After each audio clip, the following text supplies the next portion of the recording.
Hey everybody, what's happening? Brent Axe here from syracuse.com, and we're live, baby. Here we are on the syracuse.com Syracuse Orange Facebook page, and it's Friday night, almost Saturday.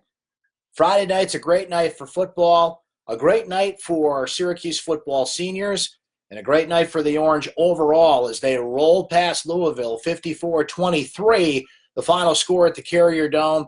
And how about this, kids? Your Syracuse football Orange are 8-2.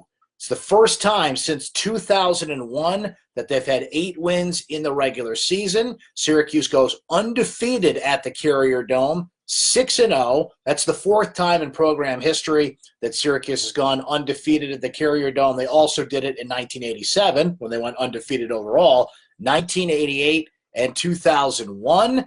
The 13th ranked Orange get a frankly, an expected easy win against Louisville, as we'll discuss. And now all sights are set. Syracuse, Notre Dame, Yankee Stadium next week. We'll see what Notre Dame does on Saturday. They've got Florida State. Their starting quarterback, Ian Book, is not going to play in that game. They're keeping him on the sideline to make sure he's healthy for the Syracuse game next week. He's got a rib injury, so wow, what a challenge, what an opportunity for Syracuse to play. We'll see what Notre Dame is ranked next week. I don't anticipate Florida State winning that game at Notre Dame tomorrow. Florida State, being in a down year themselves, much like this Louisville team, to say they're down is an understatement. That team is a grease fire right now. I do not know what happened to that Louisville Cardinals program, but Syracuse fans don't care. Syracuse certainly didn't care. They kept that gas pedal down the whole game, and they were thinking about the last 2 years when Louisville really ran up the score. So what goes around comes around, Bobby Petrino. You got it tonight, and I don't think Bobby Petrino is going to be in that football job at Louisville much longer. I'd be surprised if he survived the weekend, quite frankly. So it's great to have you here. It's a little late on a Friday night, but all Syracuse fans still up and celebrating this one here. Getting those comments and tell me what you thought about this one tonight, and I will hop in there and respond to you guys and answer some questions and some comments as we go along here. But this was the second straight week that Syracuse grounded and pounded their way to victory. Now, you see 54 points. There was, some pass plays in this game, but this was all about the ground game for the Orange tonight. So let's take a look at some numbers here. Syracuse had 326 yards on the ground in this game. They averaged 6 yards a carry in this football game, just 192 receiving yards for Syracuse in this game. This was a game riddled with penalties. Louisville, I can't even begin to describe to you how bad they are, how undisciplined they are. Just you could tell it's a team that wants to quit. You could tell it's a team that doesn't want to play for Bobby Petrino anymore. They just want to pack up and go home. It's pathetic, frankly, to see a football team like that. There were some very lean years that Syracuse had under Greg Robinson. It kind of reminded me of that. I got a text from a friend of mine during the game, and I think he nailed it. He said, this was like Syracuse under Greg Robinson. It was just 2 years ago that Louisville came in with Lamar Jackson, and Lamar Jackson won the Heisman trophies, leaping dudes in the Carrier Dome. He put up 1,000 yards of offense himself in 2 games against the Orange. But nobody's complaining around here, certainly, that Louisville has fallen and Syracuse has risen to the ranks they're at. But 17 penalties for Louisville in this game. Syracuse had 7. They actually wiped away a few touchdowns in this game with some holding penalties. So there's a few things they certainly got to clean up before Notre Dame when they take them out at Yankee Stadium next week, and that's one of them. So there was a total of 24 penalties in this game, so that certainly was not pretty to see. But what was pretty to see was Syracuse running the football in this game. Mo Neal comes out and has 159 yards. I'm looking at this stat, and this is not a misprint. Mo Neal averaged 20 yards a carry in this game. He had 159 yards. He carried the ball 8 times. He had 2 60-plus yard runs in this football game today. Jarvian Howard comes out, has one of his best games, the freshman for the Orange, 71 yards. He had a touchdown run in this game as well. Eric Dungey, as you would expect, not the leading rusher for the Orange this week, but he had 62 yards on the day, carrying the ball 16 times, averaging just under 4 yards a carry. Dante Strickland also in his senior game at the Carrier Dome. He got banged up in this one. He was out for the senior walk afterwards. He looks fine. He should be good to go for Notre Dame next week. He had 7 carries for 27 yards in this game. Not to say that there weren't some big passing plays in this game for the Orange. Nykeem Johnson had 1 catch, but it was 65 yards and a big touchdown.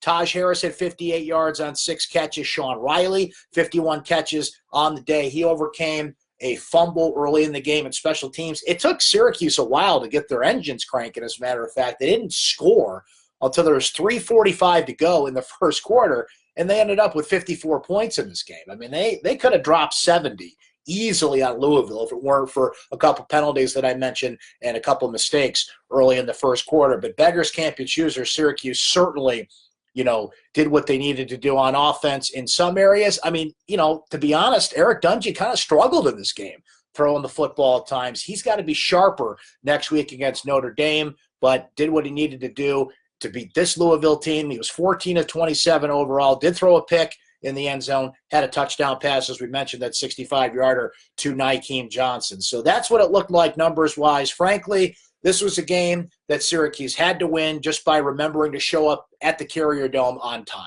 Louisville's that bad. You couldn't stub your toe. This was just a matter of any drama in this football game was, for entertainment purposes only, if Syracuse would cover the 21-point spread, which they did, and if they would cover the over, which they did. So Gambler is very happy in this one as well. 83% of the money bet on this football game was on Syracuse, and they delivered. So those were the highlights from this one. We should certainly give some love to the defense as well, as Louisville was turning the ball over left and right. Syracuse, one of the best third down defenses in the country.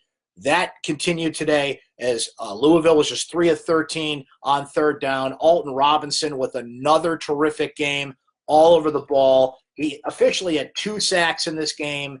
And, the stats don't always show in these things, but he was wrecking havoc on defense for what I believe is the 5th straight game. Ryan Guthrie leads the Orange with 9 tackles. Kylan Whitner was terrific in this game, all over the field making plays. He had 8 tackles, had a great interception in this game. And, the Syracuse defense coming through again with those turnovers, as we mentioned. Andre Sisco with his 5th interception of the season. He's now tied, I think, for 4th in the country in interceptions. And that is what has been a big thing for Syracuse football. When I get the opportunity to, talk on my radio program, but in particular when I go on visiting radio programs, usually I'll get asked once or twice during a typical game week to go on, like this week in Louisville or whatever the case may be. I would imagine I'll be talking to some Notre Dame radio stations next week. And they always ask me the same thing, like, how is Syracuse doing this? How is this Syracuse football team now doubled their win total, by the way, from a year ago? They've gone from 4-8 to 8-2 with the opportunity certainly to do more. This could be a 10-win football team if they can upset Notre Dame and then beat Boston College after that. But it's 2 things really that has kept this team rolling. One is health. Eric Dungey's healthy. The defense is relatively healthy. There are a few injuries and owies, as Dino Babers likes to put it.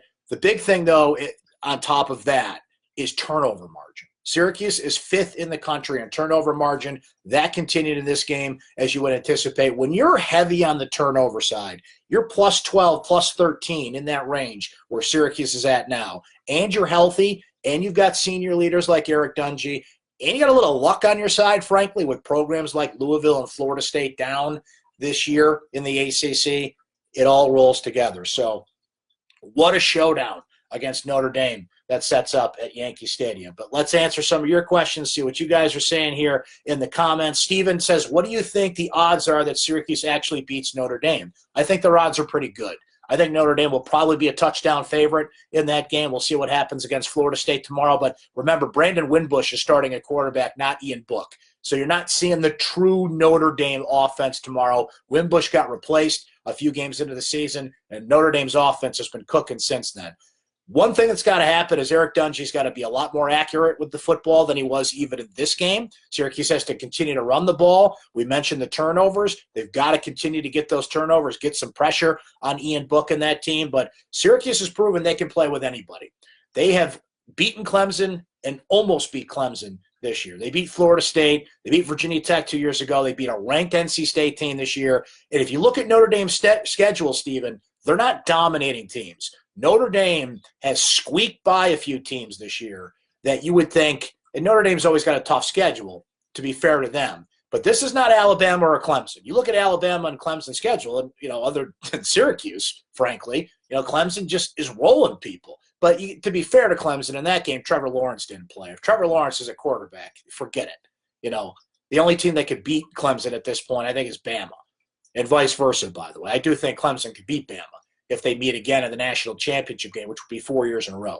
But you look at Notre Dame, they're vulnerable. And I think in neutral ground, there's certainly going to be a ton of Notre Dame fans at this game, as there'll be a ton of Syracuse fans at this game. It is on grass, outdoors. Who knows what the weather is going to be next week? I think that gives Notre Dame somewhat of an advantage in this one. It's not the comfy confines of the Carrier Dome here. And let's keep in mind that people always bring this up. Why would Syracuse move this game to Yankee Stadium? They didn't. This was Notre Dame's home game, and they moved it to Yankee Stadium. So keep that in mind when that comes up in discussion this week. Sound smart around your friends and at parties. But they absolutely can beat Notre Dame. From what I've seen from Notre Dame as a team, matchup-wise, and there's a few games on Notre Dame's schedule where they almost got clipped.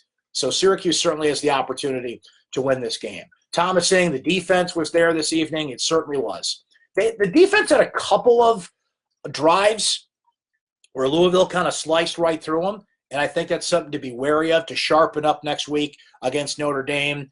But for the most part, defense was dominant. We mentioned some of the names: Alton Robinson, Kylan Whitner, Ryan Guthrie was terrific again, Andre Sisco.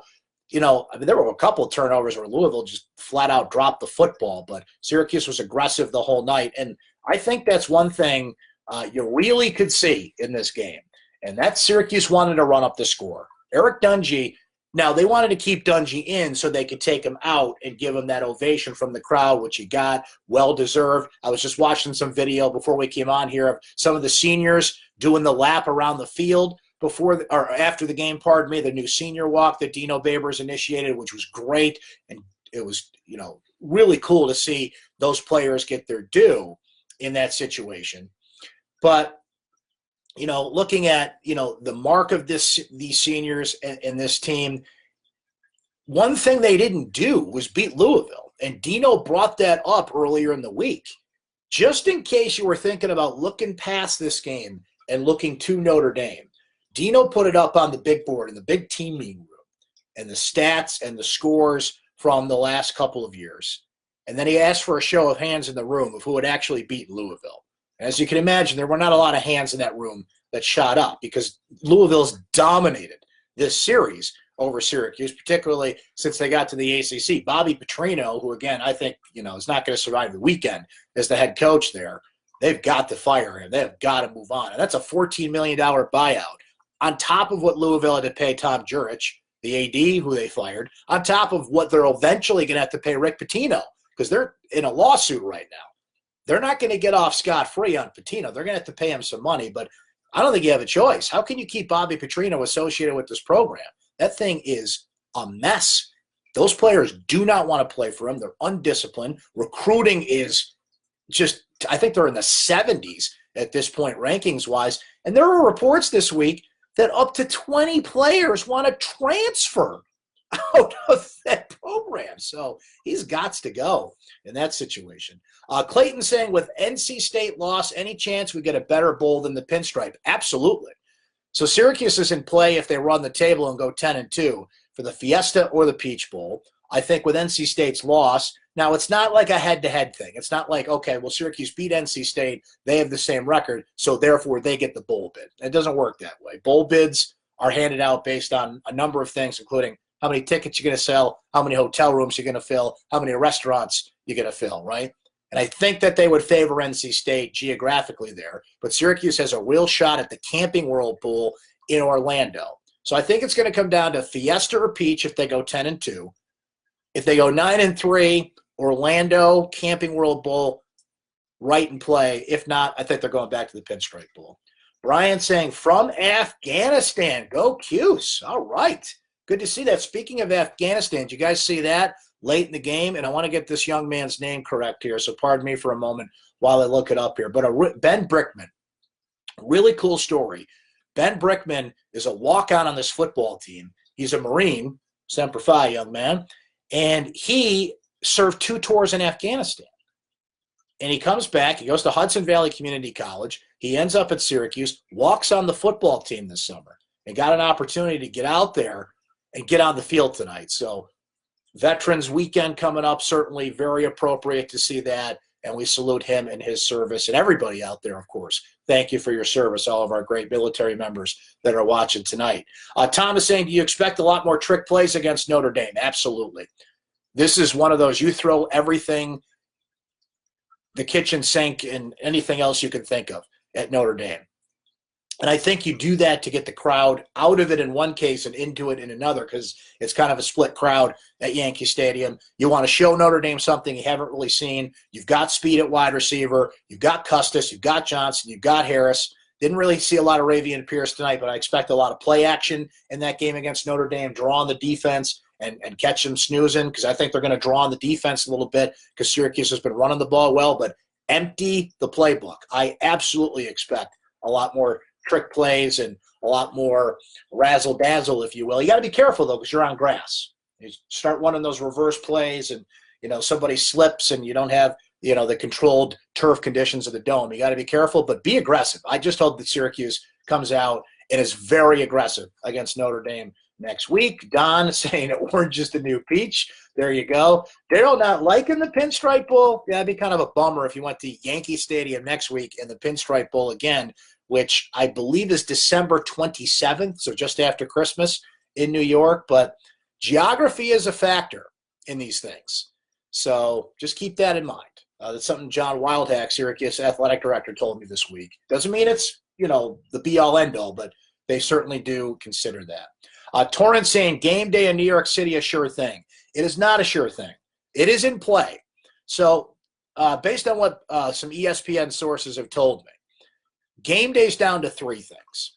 Syracuse, Notre Dame at Yankee Stadium, UCF, Cincinnati. Now, we got to see what happens on Saturday. Cincinnati's got to win and keep pace, and UCF, Central Florida's got to stay undefeated. But that game's in play. Or what happens is game day, typically this time of the year, as a matter of fact, will do something kind of way off the board. They'll go to an FCS team. They'll go to a Division II game. They'll go to just something you just wouldn't think of at this point. And given that Clemson, Boston College is the game day game this week, and that's an ACC game, would they do 2 straight ACC teams is my question. It's in play. It'd be a great, environment, certainly. It'd be unique to see game day step away from a college campus and go to a place like Yankee Stadium, but it's not a sure thing. It's on the list. It's on the short list, but it is not a sure thing. A couple more questions on game day. As I mentioned, not a lock. Once they put Clemson, BC in this week, I said, oh boy, that's not bearing good for Syracuse. And if for some reason Notre Dame loses tomorrow, they're out. I think they're going somewhere else. Daryl saying, I completely understand. I don't like visiting Yankee Stadium twice. Yeah, a lot of people don't, but that's what can end up happening. But 9-3, 10-2, I don't think you're Pinstripe Bowl about. Now, here's the thing about the Pinstripe Bowl. I think there is a distinct possibility if it comes to that. And if you're 10-2, you're not going to the Pinstripe Bowl. If you're 9-3, I don't think you're going to the Pinstripe Bowl, right? If Syracuse ends up losing to Notre Dame and Boston College, which could happen, those are both good football teams, would you want to play Penn State in the Pinstripe Bowl? See, I think that's the balance there. And I don't want to go to Yankee Stadium twice, but to play Penn State in any bowl game, let alone Yankee Stadium, Pinstripe Bowl, I think that'd be pretty cool. So that's kind of the trade-off on that. Thomas wants warm geography. You don't want to go to Detroit in December? Is that what you're telling me? I think that's out of the mix. The Belk Bowl is also an ACC-affiliated bowl. I don't think Syracuse is going to end up there, but that's in Charlotte. But I think one way or the other, their chances. So Peach Bowl and Fiesta Bowl certainly are warm weather bowls. We know Orlando's warm weather, but could end up in New York City again for the Pinstripe Bowl. Just don't rule it out is all I'm saying. Joe saying this was sloppy for a blowout. Dungy needs to get it going down the stretch. Tonight's performance won't cut it. You're not wrong to say that, Joe. And you look at his passing numbers. You look at how reliant he was on the ground game. You look at, there was a lot of the same accuracy issues in this game that we saw in the North Carolina game that got Tommy DeVito to come in and take over for Eric Dungy in that football game. So I think he will sharpen those things up. I think he's still firmly the starting quarterback of this team. I think they left him in too long tonight, frankly. You can do that senior moment anytime. You don't have to leave Dungy in till 4 minutes left to go. I mean, look, he had a senior ceremony before the game. They took him out during the game so he could give a little hat tip to the crowd. And then they had him do the lap around the field after the game along with the other seniors. So I think that was a fault of Dino. And there was a play where, and a few people in our live chat on syracuse.com mentioned this, that Louisville's going to start taking cheap shots. These guys are undisciplined. They're all over the place. They are, that football team is just, they have nothing left to do but take cheap shots. They're frustrated. They're getting blown out in every game. Lo and behold, there was a play where Dungy goes down and DJ Blue for Louisville comes in, hits him late, helmet-to-helmet shot. Thankfully, Dungy was okay. And then on the same sequence, he got 2 penalties on one play. Not Dungy, the guy for Louisville. He had an unsportsmanlike too because he shoved a player's helmet in the face. But you don't want a fluke thing like that to take Dungy out of that game next week. So I thought that was a little bit of a flaw there, and Dungy absolutely has to be sharper. We brought up some Darrell adds any concerns. Yeah, there was a couple of possessions in this game where the defense just kind of checked out. And, you lose focus in a blowout win. I'll cut you some slack on that one. But there was a few things, a couple that I just mentioned there. Got to cut back on those penalties, those holding penalties, another concern that wiped away. Was it 3? It was definitely 2. I think there was a third touchdown that got wiped by a penalty as well. So things you got to clean up, hone in on, and sharpen up to beat Notre Dame next week. You don't have to play a perfect game to beat Notre Dame. I've mentioned some other, I'll pull up Notre Dame's schedule while we're yakking about it here. You don't have to play a perfect game to beat Notre Dame. We've seen Syracuse play Clemson the last 2 years, and yeah, they got lucky in the sense of the starting quarterback went down in both of those games, and that changes the dynamic of those football games. But if you can be competitive against that team, you can certainly be competitive against this Notre Dame team. So Notre Dame's 9-0, and they deserve to be 9-0, but they started off the year with a touchdown win over Michigan. Ball State, they beat by 8 points. Vanderbilt, they beat by 5 points. Wake Forest, we saw Wake Forest a week ago. That's a team that they rolled by and should have. They rolled Stanford 38-17. That was at home. They rolled Virginia Tech after that, 45-23 at Virginia Tech. That was very impressive, especially to win at Virginia Tech. This was an Ian Book, was really starting to roll as the quarterback for this team. They beat Pittsburgh by 5 after that. Then they beat Navy big time, 44-22. But last week, Northwestern stayed within 10. Now, that was at Northwestern. So take whatever you want there. This is a neutral site game where there's going to be a lot of Syracuse fans. So, Notre Dame is a vulnerable football team. You don't have to play a perfect game, but some of the flaws we saw tonight, particularly Dungy's inaccuracy, penalties, defensive lapses, you can't do that against Notre Dame, or they're going to take a lead and hold it. Alex saying, I think Notre Dame wins tomorrow, and College game day is very much a possibility. It's absolutely in play.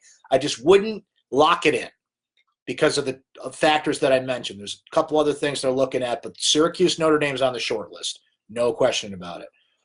Thomas asking, will the Notre Dame quarterback be healthy for Syracuse? Yes. Ian Book is going to play against Syracuse. They're holding him back this week, I think, for that purpose. I think they're holding him back thinking they can beat Florida State with Brandon Wimbush. It'll probably be one of those more low-scoring games that I kind of went through on their schedule. But Ian Book's going to play against Syracuse. Not to use the very easy pun here, but book it.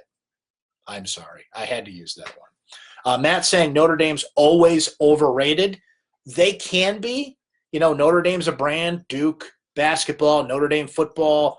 There's just certain – I'm a Red Sox fan, so pardon me. We're talking about Yankee Stadium next week and watching Syracuse play in Yankee Stadium. I'm gritting my teeth the whole time. But I think The Yankees can be overrated at times. Look, there's just certain brands that people feel that way against. This is not an overrated Notre Dame team. They're good. And we went over some of the scores. There were some games that were vulnerable there. They're not overrated. They are a top 4 team, legit. And Notre Dame's always got a tougher schedule than Bama or Clemson or any of these teams. Michigan even only has 3 or 4 real challenges on that schedule. So at times you're right. Notre Dame gets a little more credit than they should. This is not an overrated Notre Dame team. They're good. But Syracuse can beat them. They can absolutely beat them.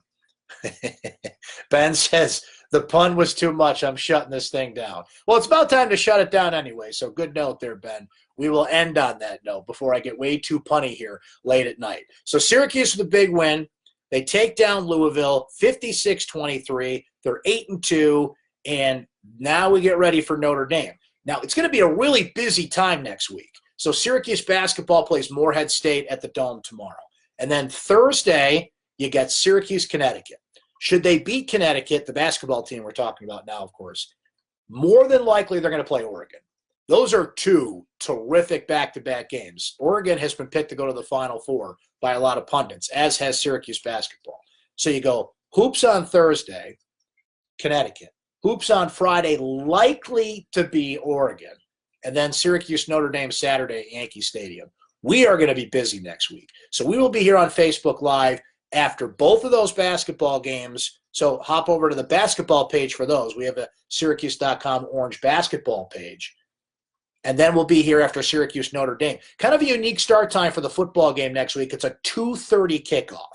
2:30 at Yankee Stadium. So we look forward to talking to you then. Thanks for hanging out with us tonight. Thanks to Krause Health for presenting all of this. Enjoy the rest of your weekend. We will talk to you again next time here on Facebook Live, syracuse.com.